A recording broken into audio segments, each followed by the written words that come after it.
Welcome back to another video. I think I did a video before. Posted a video. Somebody reached out to me. It was like, "Hey, that's my video," and I was like, "It's kind of awkward. Yeah, I don't know what to say. Yeah, like, hey, it's you." I don't know. Let's get right into it.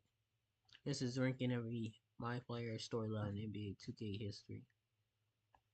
I like the one with orange shoes. Justice.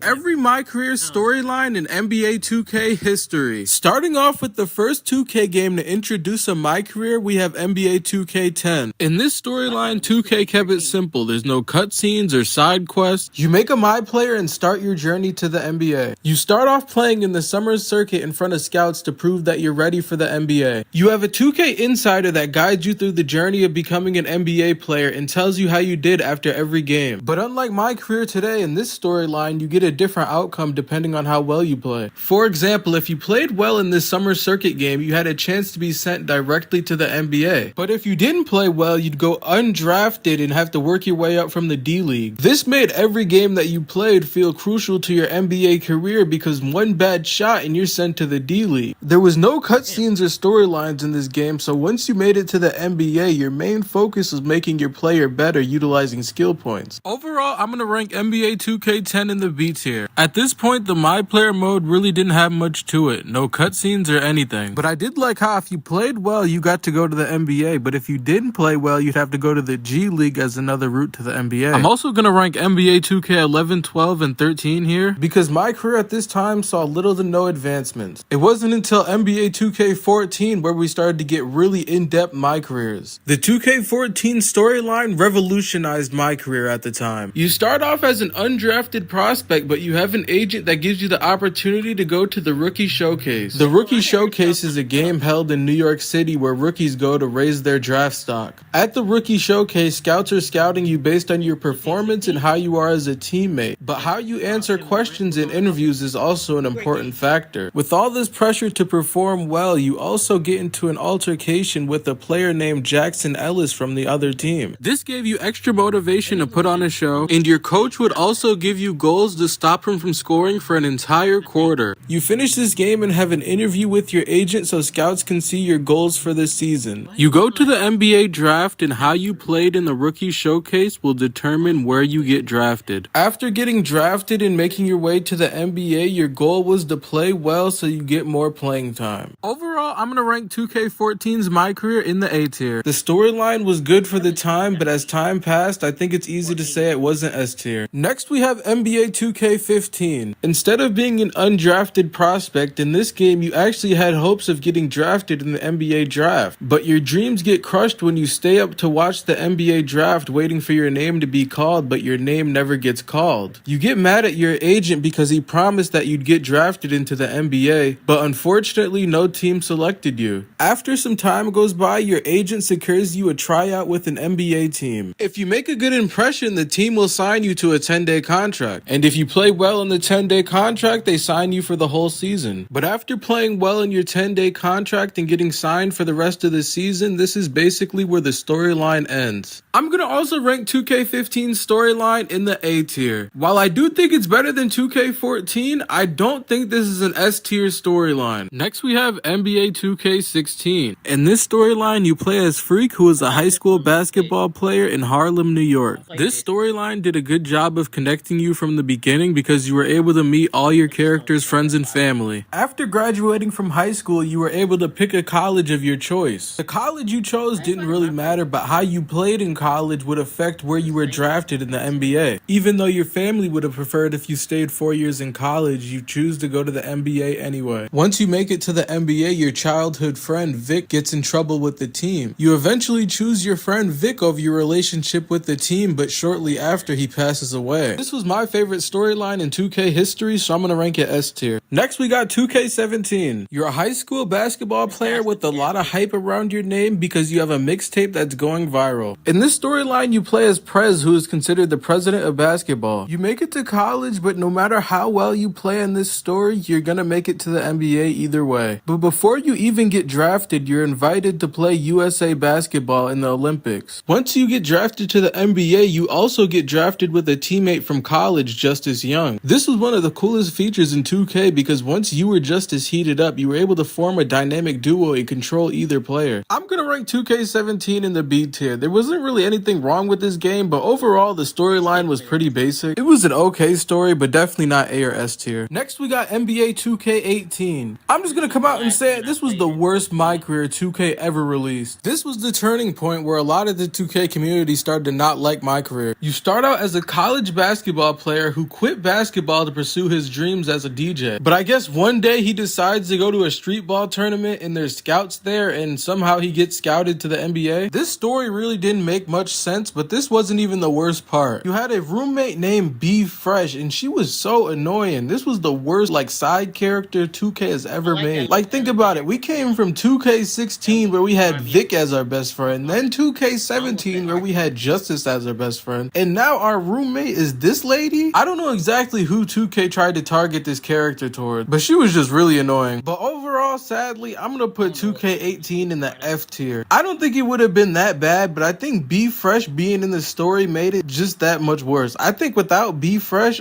it would have been in the D tier, maybe even the C tier, but just because B Fresh was in the story, I'm gonna put it in the F tier, which is unfortunate because this is the first My Career in 2K that I didn't like. Next, we have 2K19. In this storyline, after not getting picked in the NBA draft, you're forced to go play overseas in China. After playing overseas in China, you get an offer from a G League team to go back to playing basketball in the US. You accept the offer, but as always, the ultimate goal is to become an NBA player. You meet a girl and make some bad decisions that ultimately lead you to get kicked off the basketball team. After getting kicked off the G League team, you're eventually invited to a summer league game where you get the opportunity to prove your skills in front of the NBA. When this game first came out, I probably would have ranked it in the C tier or the D tier, but looking back on it, I have a lot more appreciation for this story because it was so much better than 2K18. It really went in depth on the My Player's journey to the NBA. Whereas in 2K18, you were a DJ and then you played in a street ball game and then somehow you were in the NBA. It didn't really make much sense, but this storyline, at least it made sense. I'm gonna rank this storyline in the B tier. Next, we have NBA 2K20. In this storyline, you're a star basketball player in college. During a game, one of your teammates gets hurt, and after the college refuses to honor his scholarship. After hearing about the news, you decide to leave the school, with the goal of sacrificing your college scholarship to stand up for your teammate. Without having any college games to show, you have to find other ways to prove yourself to NBA scouts. You're forced to participate in other events like the NBA Combine and private runs with NBA teams. After showing your skills in the NBA Combine and people being interested in your story, you're eventually given a chance in the NBA. You eventually play well in the Summer League game, meet LeBron, and fly off into the sunset. Overall, I'm gonna rank this story in the C tier. I think it was a good gesture that you left the college because your teammate got injured, but I think it's a little corny, so I think C tier is a proper ranking. Next, we have 2K21. You start out as a high school basketball player and eventually work your way up to college. During your college career, you get into a relationship with a girl named Ellie. One day, things don't go well with you and your girlfriend Ellie, and you get into an argument. During this argument, your girlfriend kicks you out of her dorm room, but after getting kicked out, 2K gives you a quick time event. You can either pick A, I'm out of here and I'm done with college for good, or you can pick B and say I'm not giving up on you. If you choose the first option, this means that you're going to stay in college, and if you choose the second option, this means you're going to choose another route to the NBA. You're given the opportunity to choose whether you want to stay in college, go to the G League, or enter the draft right then and there. All three of these options come with different risks. If you go to college, once you join the NBA, you'll have more fans, but this option takes the longest. If you go to the G League, you're able to get more badges and grind your player before going to the NBA. If you decide to join join the NBA immediately, you'll still get drafted, but you'll just get drafted at a lower position. I really liked how in this storyline you could take your career in your own hands and choose your own path to the NBA. I also think Ellie was the best girlfriend in 2K history. So for that, I'm gonna rank this story in the A tier. Next we have NBA 2K22. You start out as a social media influencer who's already famous. You're known for hitting trick shots and playing flashy, but scouts aren't sure that you're ready for the NBA. You're given multiple options to prove yourself by taking the college route, the G League route, or you can go straight to the NBA. During your first season, your goal is to prove everyone wrong that you're not just an influencer and you're really meant for the NBA. The interesting part about this storyline is you could have a side career in fashion or music. This feature was controversial because a lot of people just wanted to play basketball and not do any off-the-court side quests. But looking back on it, I don't think it was a bad idea to have the option to choose a fashion or music career. I just don't think 2K did it in a way that was interesting enough, but I don't think it was a bad idea. Overall, I'm gonna rank 2K22's My Career in the C tier. I think the storyline of starting out as an influencer and going to the NBA is kinda interesting, but a lot of the side characters were bland. I don't really look back on them with good memories. This storyline was just middle of the pack to me. Next we have NBA 2K23. You get picked in the draft with pick number 18 and your entire team's fan base hates you. The news are in the streets to interview people about how upset they are that you got drafted. Debates are running rampant because everyone believes that Shep Owens, the pick after you, should have got drafted. This was a weird start to my career because why are you debating the 18th and the 19th pick in the draft? It seems a little bit forced, but nonetheless, the main goal of this storyline is to prove to your team's fan base that you belong. But even your new rival Shep Owens believes that he should have been drafted before you. He makes videos and tries to do everything to tear you down, but you have to go out of your way to prove that you're better than him and that you are the true 18th pick in the draft. Off the court, you can have a fashion and music career just like in 2K22. I feel like the problem with the newer 2K storylines is they give you too many options and they don't commit to one option as much as they should. So whichever option you choose, the storyline kind of ends up being bland. I feel like if they just focused on one storyline instead of trying to split them up, it'd be a lot better. But overall, I'm gonna rank this in the C tier right with 2K22. I feel like these games were really similar, but I could argue this game to be in the D tier because the main storyline objective of the 18th overall pick and the 19th overall pick being rivals is kind of like they're pulling hairs and they're kind of out of ideas for a storyline. There's way better storylines I can think of than the 18th overall pick and the 19th overall pick being rivals. It just doesn't hit the same as some of the other 2Ks, so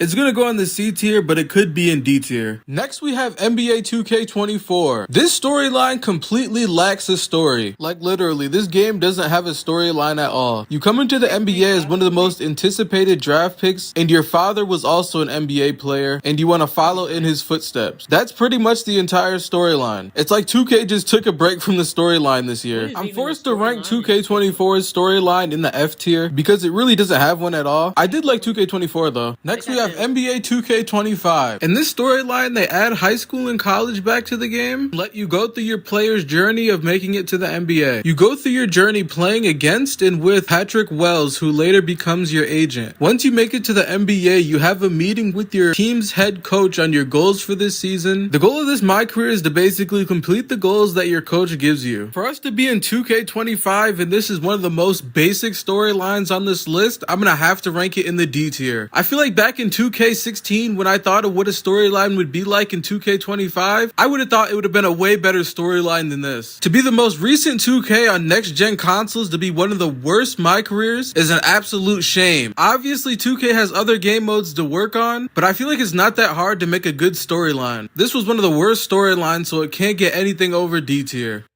Well, what do we have here? It's your last chance to get Disney Plus and Hulu for just $2.99 a month. Yes, I didn't need to be worried. I was worried because that was an A tier. I was like, come on, you gotta go a little bit lower.